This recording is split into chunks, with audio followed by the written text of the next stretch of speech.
Hello everybody, my name is Nova, and welcome to the beginning of my walkthrough on Xenoblade Chronicles X. I've never made a long-form series like this, and trust me, this series will be long. I haven't really done any scripted content before, so I apologize in advance that I'll be learning as the series goes on, and it'll be a bit rough around the edges to start. I want to be as comprehensive as possible within my power, so if I fail to divulge any fun facts, nitty-gritty information, or even common knowledge, please feel free to leave a comment on something I should mention or cover in a future video. In making this playthrough, I am inspired by him, but I am not Chugga Conroy. I don't have the same time, resources, or experience yet to do the amount of research that he does to provide the most thorough product possible. And even with that time, he does still need to hear about what he missed through his comments. On that note, a big motivator for me in making this is I don't think Chugga Conroy intends to cover Xenoblade X.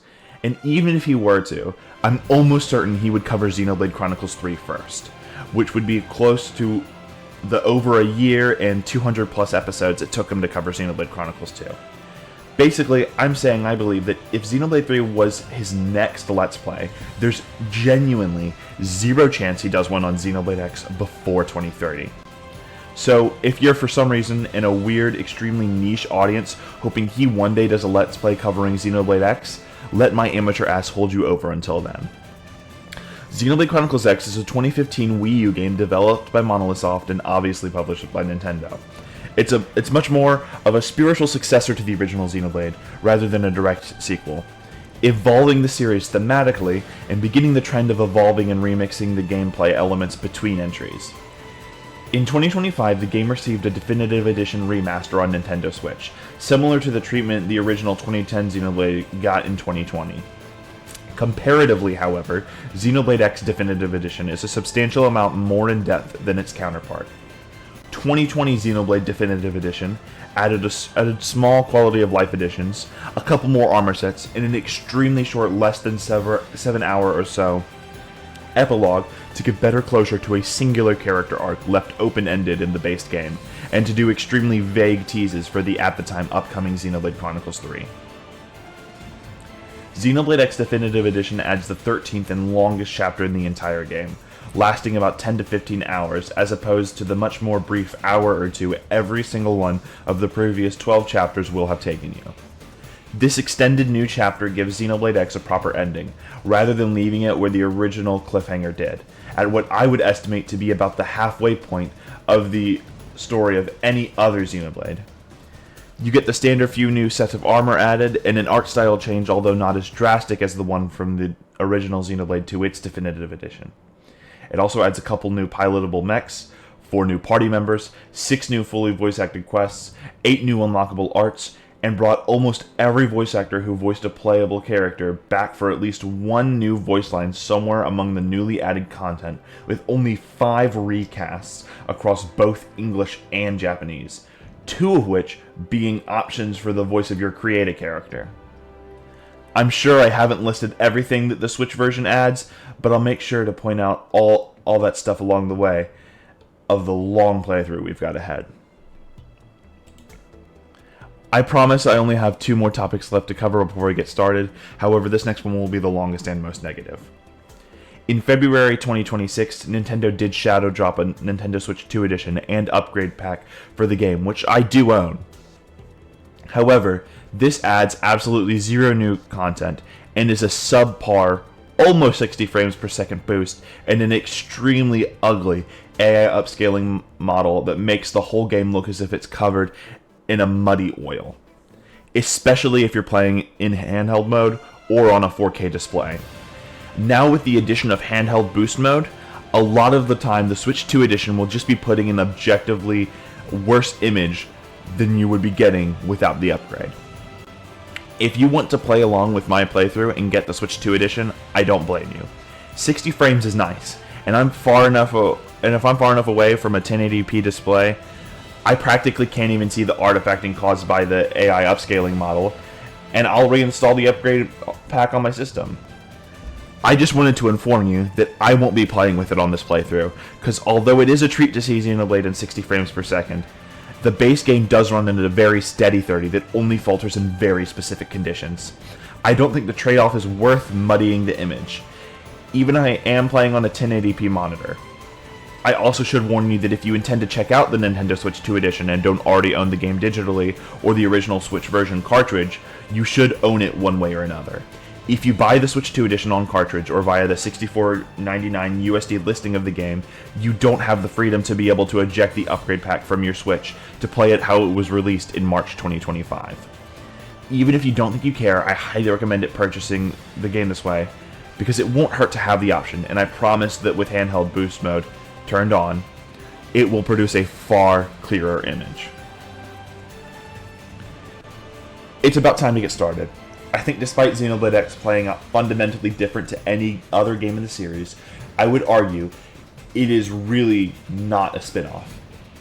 Not in spite of, but because this game has such a heavy focus on exploration and side quest, combined with the fact that it competes with Xenoblade 2 for my favorite combat system in the series, I think Xenoblade X has the overall most polished, robust, and fun gameplay experience in the entire series. If you love Xenoblade combat, environments, and world building, and you give X some grace and truly try to adjust to a less developed main story, harder sci-fi aesthetic, and a huge stylistic difference in the amazing soundtrack by Hiroyuki Sawano, I think you'll find a lot to enjoy and sink your teeth into here. If you haven't played Xenoblade X, I hope I have or will manage to convince you to pick a copy up. Whether or not you're already a Xenoblade fan, Nintendo has not divulged how many copies this game sold on Switch, which means that it has yet to even cross 1 million copies. For all we know, it hasn't even passed the original roughly 800,000 copies of the original Wii U version, and I think the neglect given to this game by the people who passed it by, and Nintendo for launching just over 2 months before the launch of their next console, is really sad, and a huge disservice to an amazing game. If I can share and spread my love for Xenoblade X with even one person, I'll have ended this walkthrough satisfied. Now, I've given much more preamble than is necessary, so without further ado, let's start our new life on planet Mira.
July 2054 AD.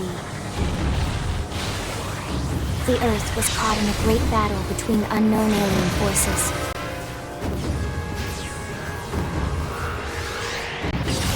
Their weapons were terrifying and powerful beyond human reckoning. Our planet was overwhelmed, its surface reduced to ash and rubble in the blink of an eye.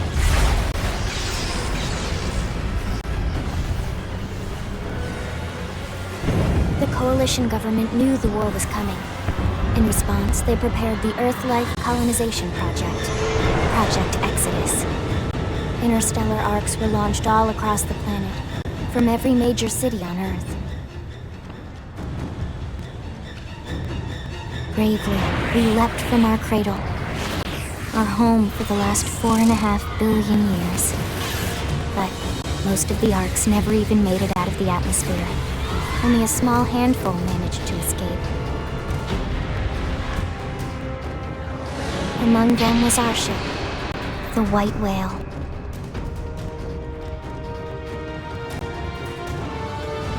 After leaving Earth behind, we spent 2 years wandering in space, searching. We thought of ourselves as the lucky ones, the pioneers who would settle a new world. But our past caught up with us, literally. The alien blitz was unrelenting. If not for the efforts of a lone hero, we would never have survived. Our ship took heavy damage. We lost control. With our flight systems down, the White Whale was pulled into the gravitational field of a nearby planet, its hull shattering and breaking to pieces as we plummeted toward the surface.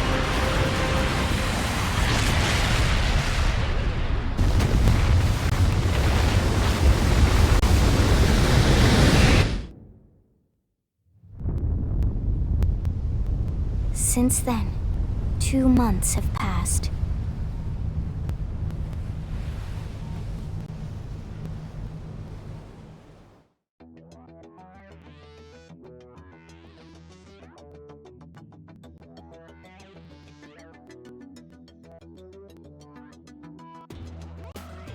So, for the first time in the series, and only time, Xenoblade X has a create a character for the protagonist.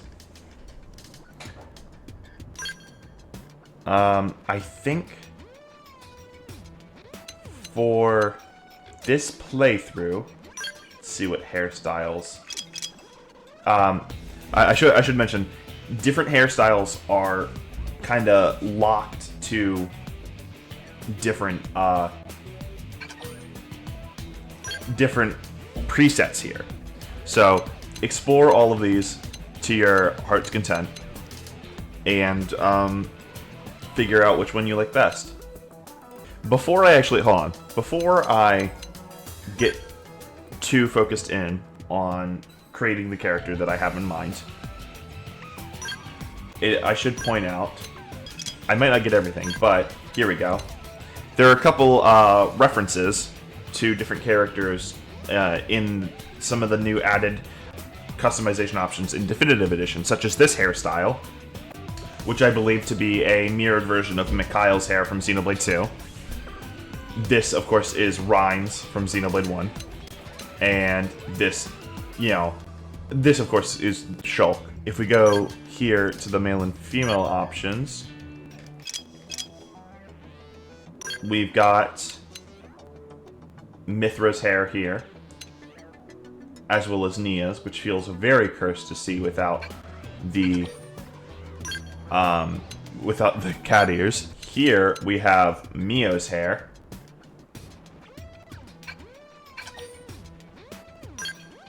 And here we have Pyra's hair. And you can turn you can choose whether or not you want like the tiara. But I will not be going with a female model. If you really want, you can make your character green or purple. Any color you want, really. I'm going to be sticking to a more, human skin color. Oh god. Oh my god. I'm trying to currently base this off of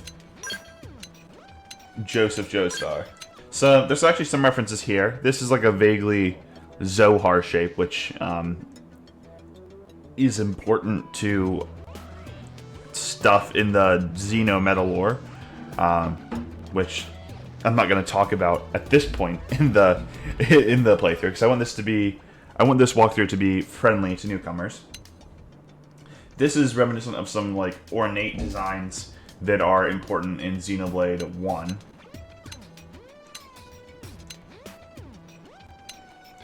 These are some facial markings that some characters in 2 and 3. It's reminiscent of some markings that 2 and 3 characters would have. And then there's like a Monado-esque face marking here, and some Gormati face markings there. Let's see how this sounds. I've been staggered. Let's do this thing. Let's do this thing. Yeah. Woohoo! We did it. Sure, that's close enough. All right, so he doesn't have the British accent that he does, but Ben Diskin is actually the voice of Joseph Joestar. So, and I've been a friend relatively recently, like maybe 6 months ago, introduced me to JoJo's Bizarre Adventure, and I'm like mid part 4. So we're gonna go with Ben Diskin here, and we're gonna do this with Joseph Joestar. Yeah, we can change it later, but I'm gonna go with. Oh yeah, I forgot to mention that the hair that I have now is reminiscent of Malice's hair in Xenoblade 2. I will. You can change your character avatar later on. I want to stress that. So don't feel stressed to get it perfect here. You can do it later. All right. Well, with that, let's get started.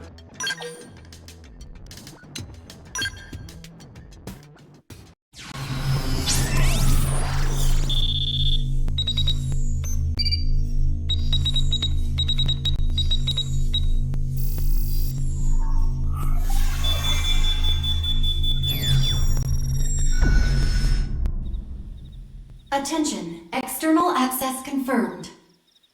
Disengaging stasis in 10 seconds. 7, 6, 5, 4, 3, 2, 1.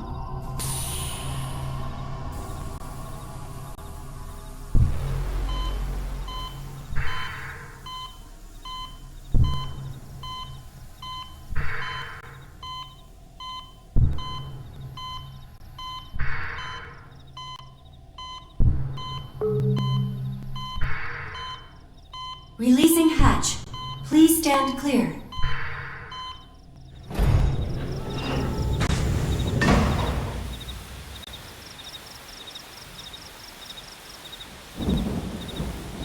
Hey there. Looks like you're all in one piece.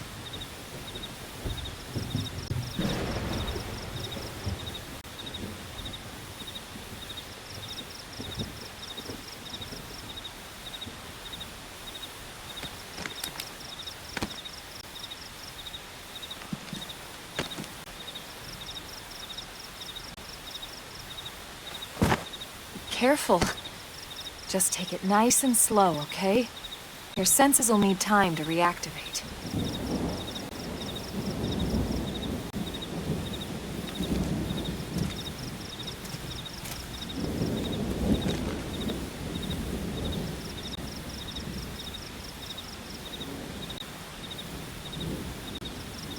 Your pod is the only one around that landed intact.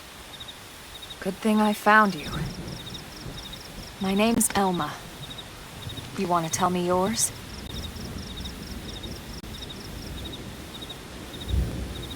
You don't even remember your own name? It must be the stasis hangover. That's not good. Just try and focus, all right?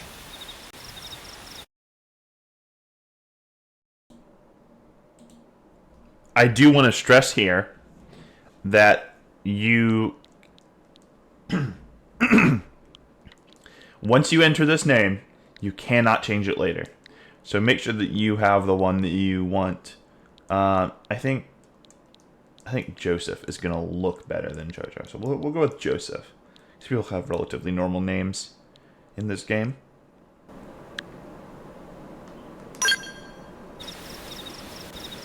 Good, there we go. What else you remember?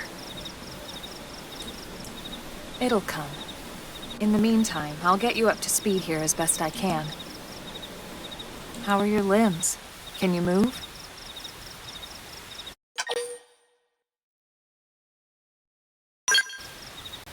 We'll take it easy while you shake the stasis out of your system. One step at a time, all right?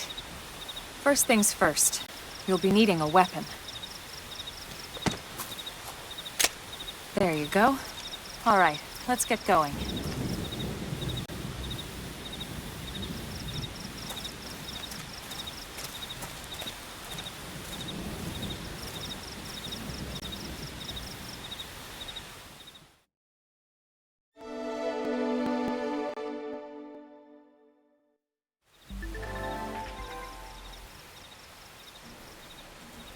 Follow the exclamation mark.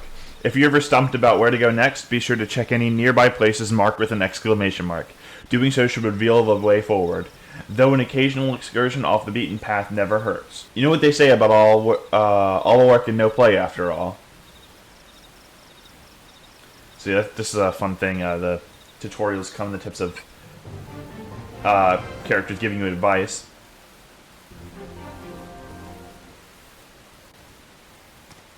I do have a knife as well. So you can press X to change your weapon. You get 2 weapons. Let's see, is there anything nearby I can...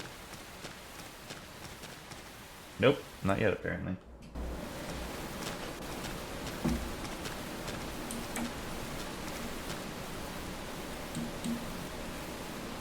Most of the White Whale's life pods didn't survive the crash, like this one. You're one of the lucky few. Right. You don't even remember the White Whale, do you?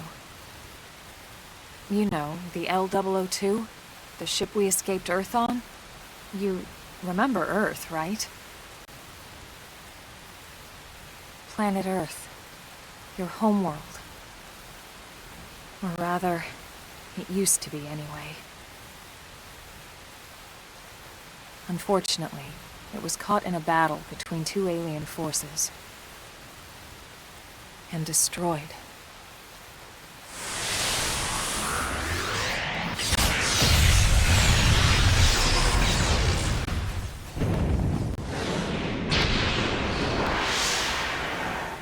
Ring any bells? Don't feel bad.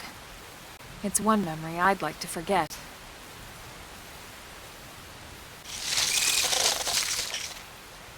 I know.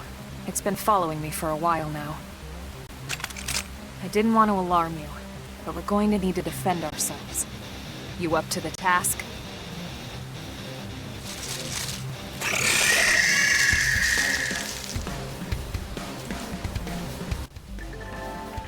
Target and draw. Initiate combat by targeting an enemy, then drawing your weapon. Now what do you say we give it a whirl? I'll be here to back you up, so feel free to experiment. Target R, draw weapon, A while targeting. Auto-attacking. After you've drawn your weapon with A, you'll automatically attack your opponent with a certain frequency, but only as long as you keep the enemy within your weapon's attack range. Arts. Arts are special abilities your weapons give you access to. Select them with the D-pad, then press A to use one. You can set a maximum of 8 arts to your palette. After you use an art, it will be put on cooldown, taking time until you can use it again. Different arts have different cooldowns of different length. Let's do this thing. Engaging. Lay down some fire for me. So, we do have a knife here, but I'm not going to use it because Destroyed. Move in and strike. we don't have any arts for it yet. So, your arts will charge based on which weapon you have out. Or the secondary cooldown will, which I'm not going to have time to show you, but...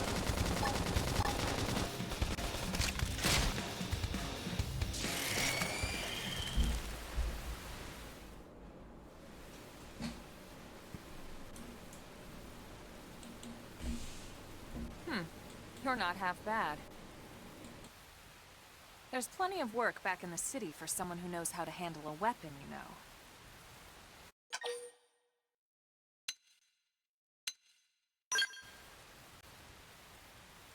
Then you're interested.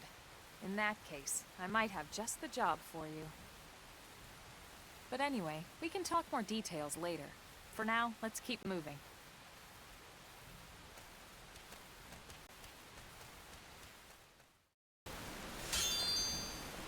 Advanced Storm Assault Rifle. Soul Voices. Soul Voice prompts are instructions, suggestions, or requests that your party members call out in the heat of battle. Successfully responding to them triggers various useful boons. When an ally issues a Soul Voice prompt, arts on your palette will match the prompt's color.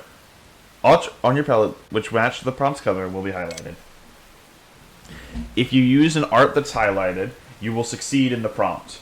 You and the prompt's issuer will regain some HP and receive a beneficial effect, and your affinity with that ally will improve.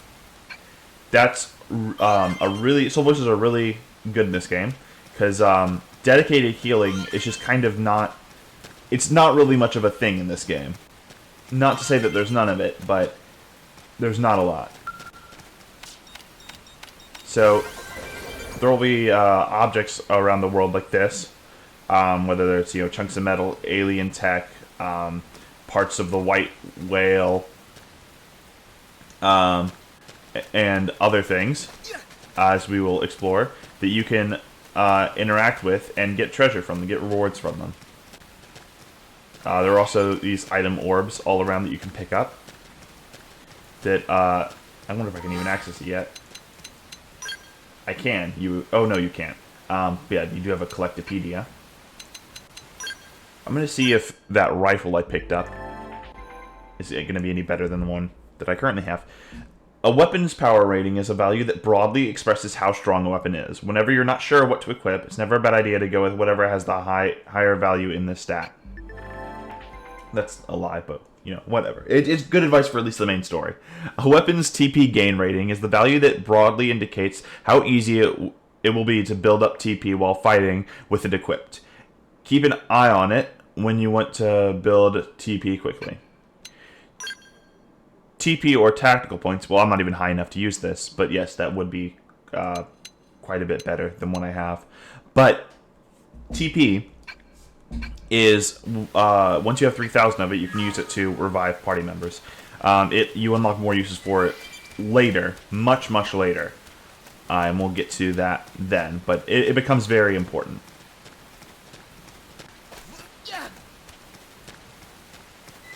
If you press down on the left stick, you can actually sprint. I don't know if the game wanted me to tell you that yet, or if it wanted you to, wait until later. But you can sprint for the only time in the Xenoblade series.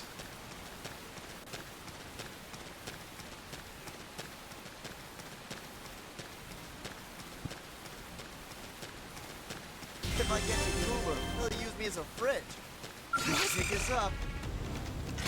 Engaging. Lay down some fire. This round's gonna hurt. Assault hammer! Shoot him now before they get up!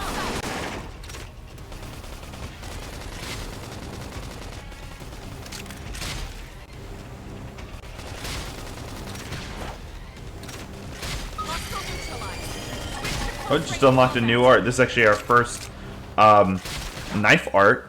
Chrome armor grants physical resistance up. Chrome armor! Doesn't anyone love me enough to heal me? Shadow strike.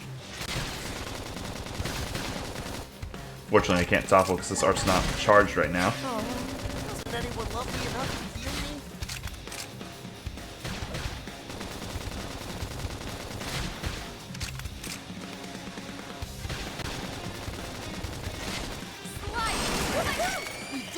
Nice work. The combat can feel and be a bit slow to begin with, but trust me, as it goes on, Xenoblade X can have, I would argue it has the fastest combat in the series.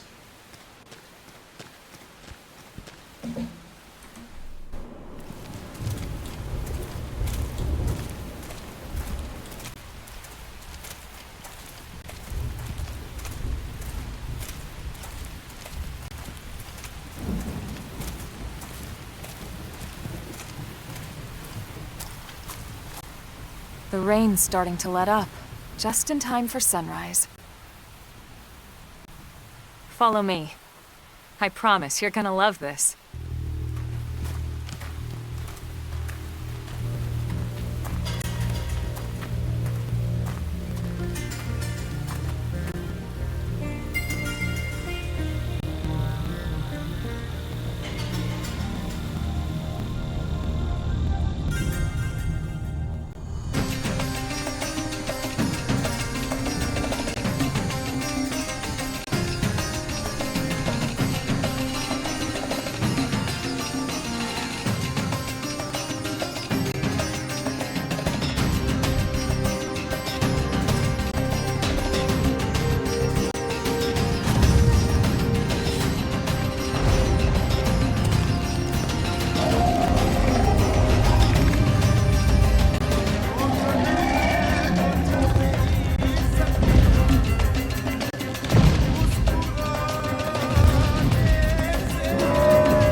Pretty wild, huh?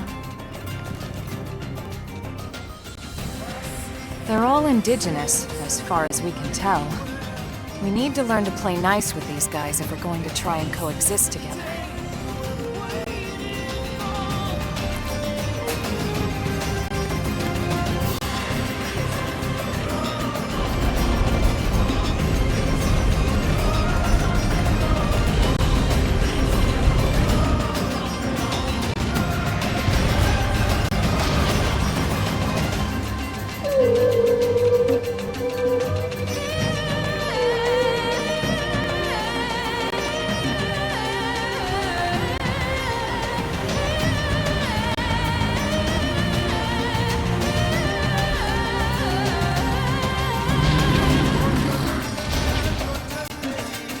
We call this planet Mira.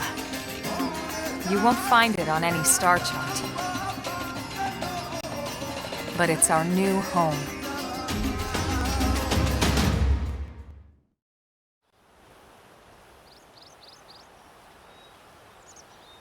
Recognize the habitat unit? That's where we're headed.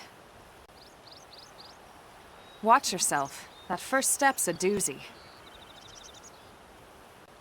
We can jump if you like. You could handle the fall. But the indigents down there are another story. Some big, some mean, all nasty. Given our options, the high road here would be the safer way to go, relatively speaking.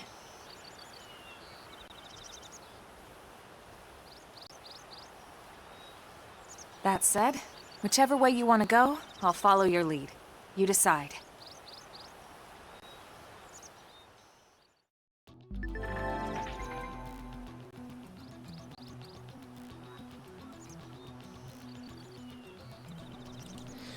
Enemy detection types. Certain enemies you find on Mira will attack you as soon as they detect you.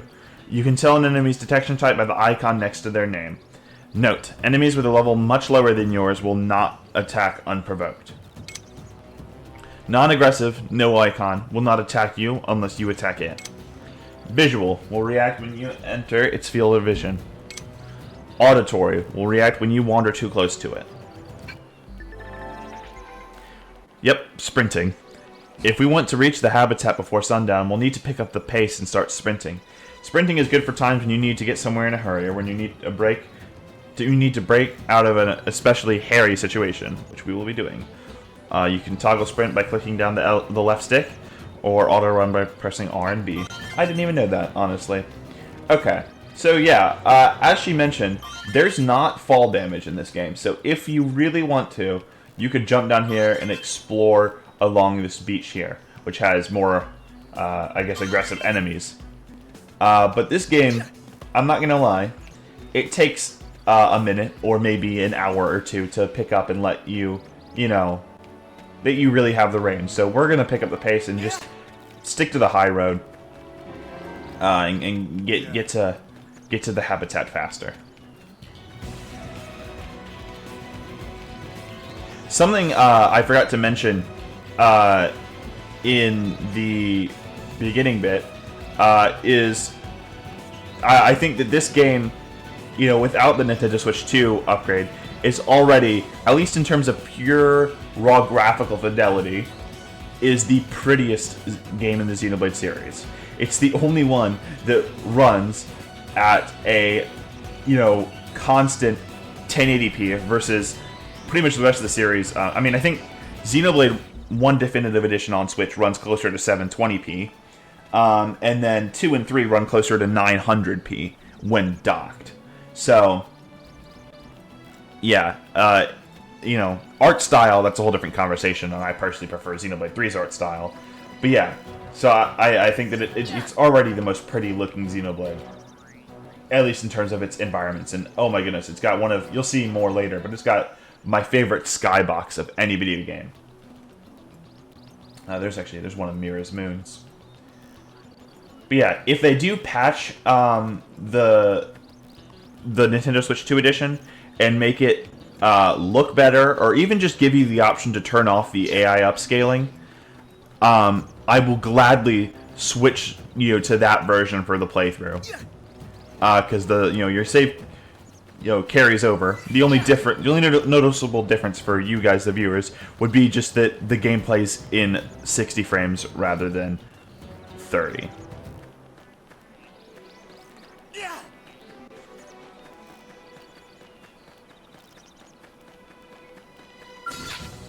Pick us up. Open fire and blast them. Target in sight. Scream and destroy. Move in and Strike for the history books. Shoot them now before they get up. Shadow strike. If you hold R and then hit A and Y, you can target different appendages on an enemy's body, which, if you break them, can deal extra damage or can drop items. You can do it. But I'll go more in depth with that when the game actually brings up the tutorial for it. Wasn't anyone I lucky should enough heal up to hear first. me? Roam on. Shadow strike. Appendage destroyed. Move in and strike. I would love to, Elma. I really would. Scream edge. Okay, well, she killed the enemy.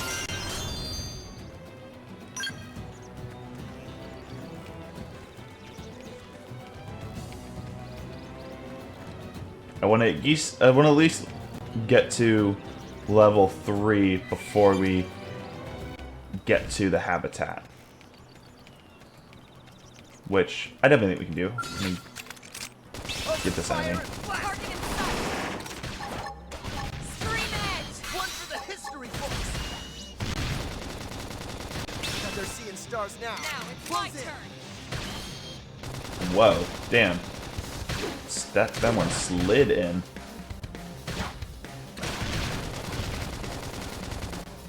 Oh, I'm getting tingly here. Who do I take Right. this out? Move in and do some damage.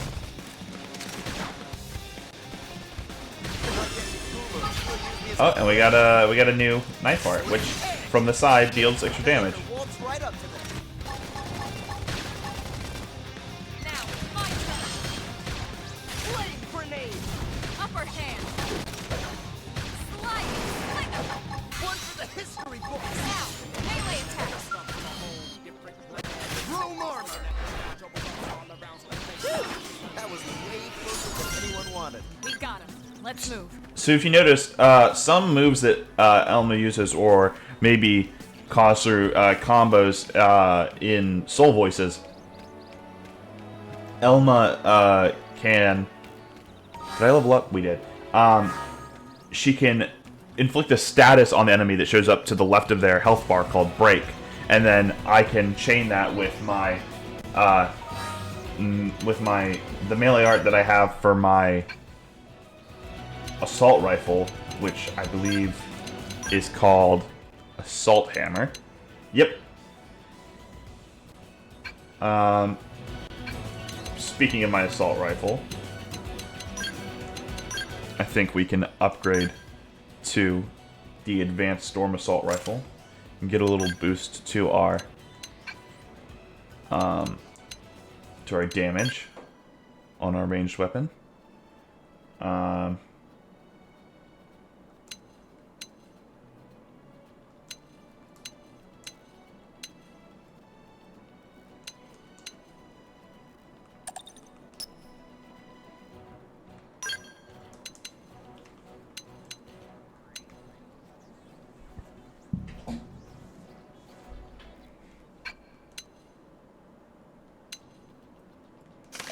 I'm going to put on this as well.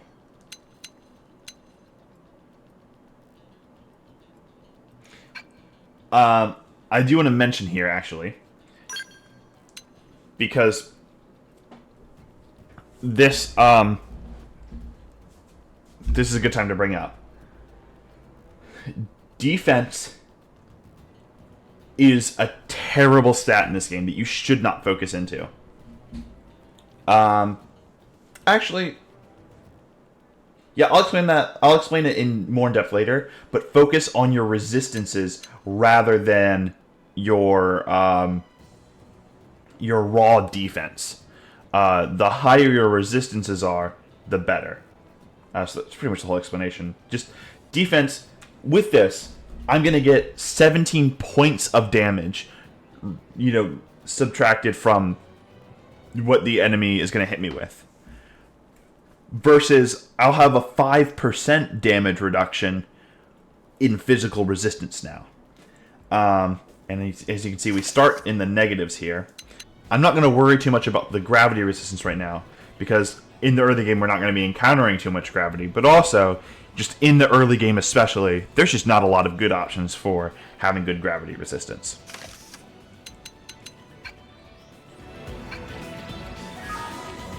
Actually, here's a good time to show off that if you don't like how your character looks, fashion gear.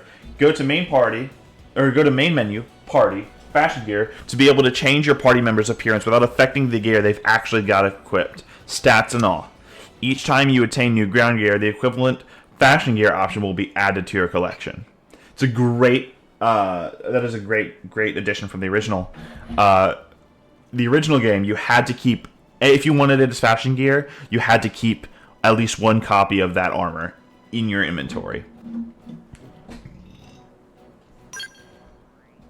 So we're just going to put this back on and put this back on as well. I like the torso, but I just didn't like the legs and the helmet there. Wait till you see me in They're action. off guard. Stagger them with a melee attack. Yeah. Watch your step. Oh, shoot them now before they get up. Target in sight. Yeah. As you can see, we're already doing a lot more damage than we were at the start. One for the history books. The knife art just does not do much damage. But yeah, I mean, look at that. Already, it's going a lot faster. Yeah. Actually, wait, I think I passed by. Yep, here we go.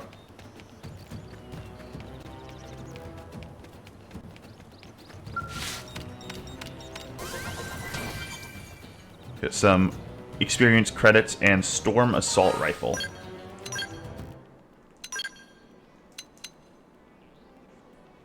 It's pretty much the weapon that I have. So yeah, Yeah. Yeah. there will be lots of those little things to check out throughout the world. As you can see, there's some enemies that are a lot higher than us in terms of level and in terms of height.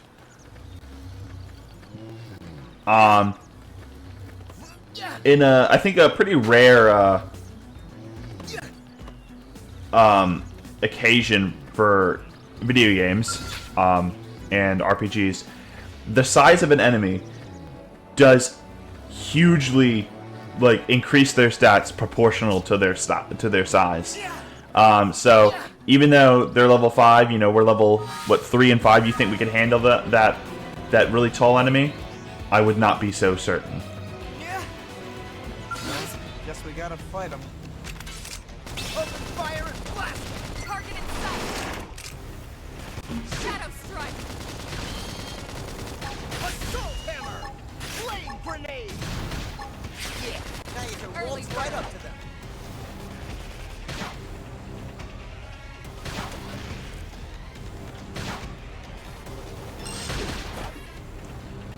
Yeah, slick edge! Sliding slinger! That put a dent in him. Move in and keep the rhythm going. How about that force? Chrome armor! Shadow strike! That was way closer than anyone wanted. We got it. Let's move.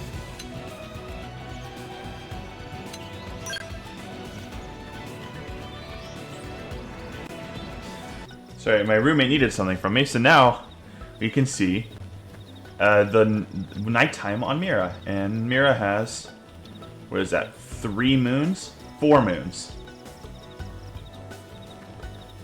Yeah, yeah. Golden sardine, interesting. Alright, but yeah, let's get back to heading to the habitat.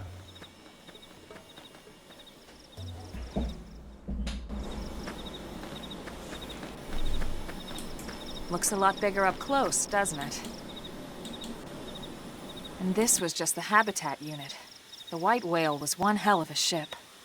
Until it all came crashing down, at least. That's the west gate. It's closed off now for security reasons. But we've repurposed a freight elevator that will get us inside.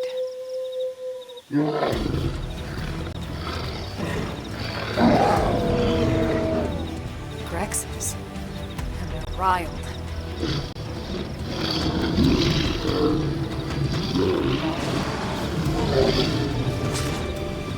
We can't leave them roaming here, not this close to the gate. We're gonna have to take them down. You ready?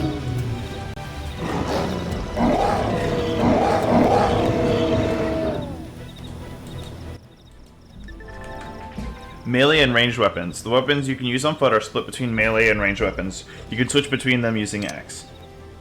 Melee weapons can only attack at a close range, tend to do more damage per hit.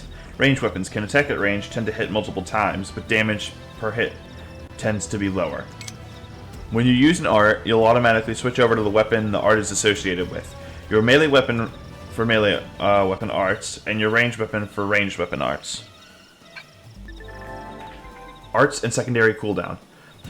Arts which are associated with the weapon you're currently wielding, melee or ranged, will continue their cooldown even after they're ready to use. This is called a secondary cooldown.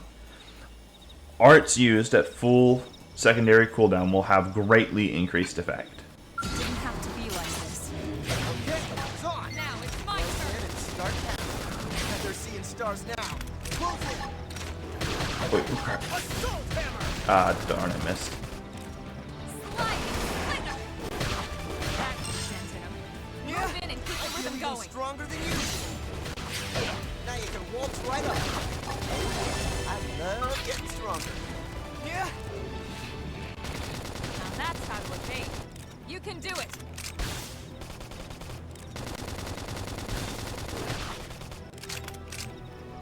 Shadow strike. Yeah. Image destroyed. Move in and strike.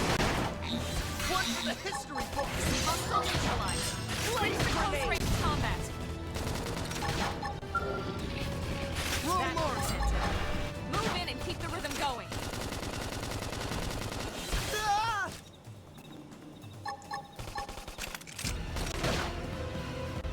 Slick edge. Strength comes from experience. That's true on...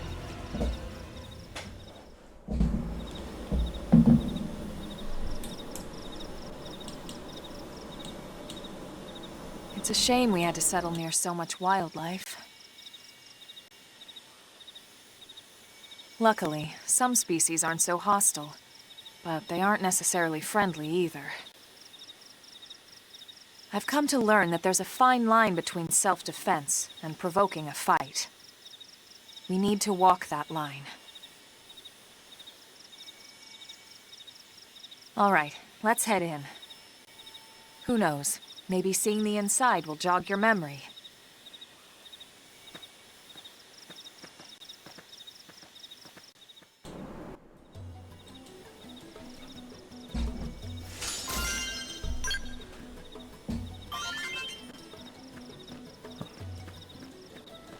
Alright, that's our last obstacle before we can now enter the habitat.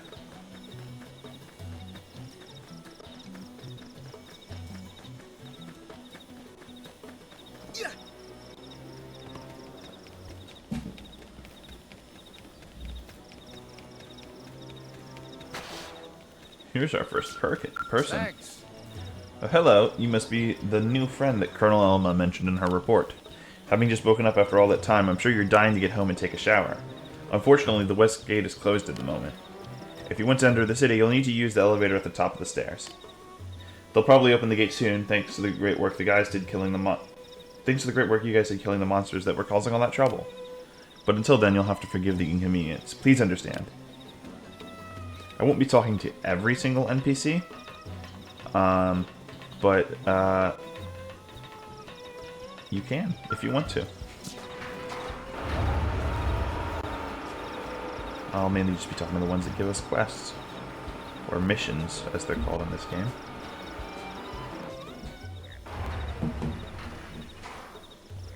Alright.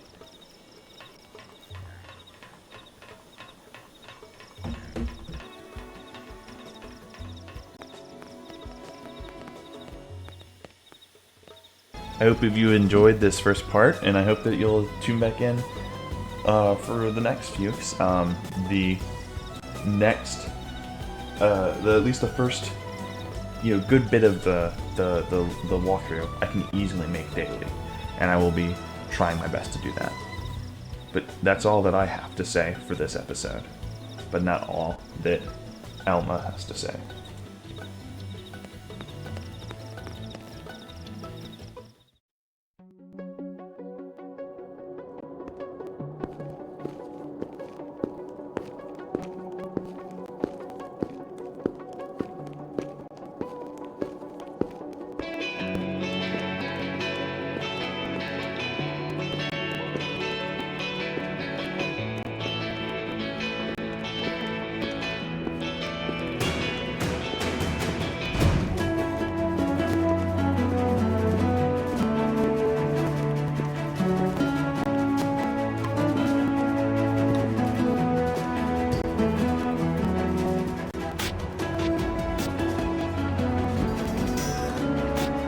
Well, here we are.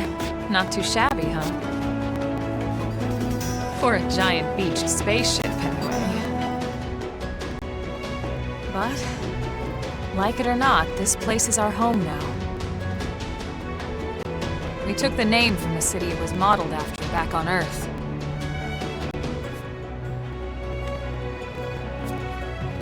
We call it New Los Angeles. Welcome to NLA.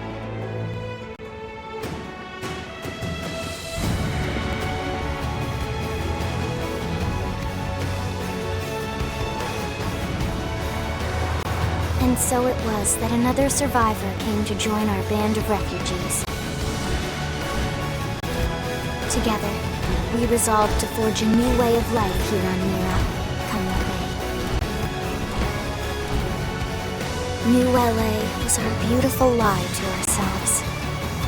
Truth is, we were adrift, heading into the unknown.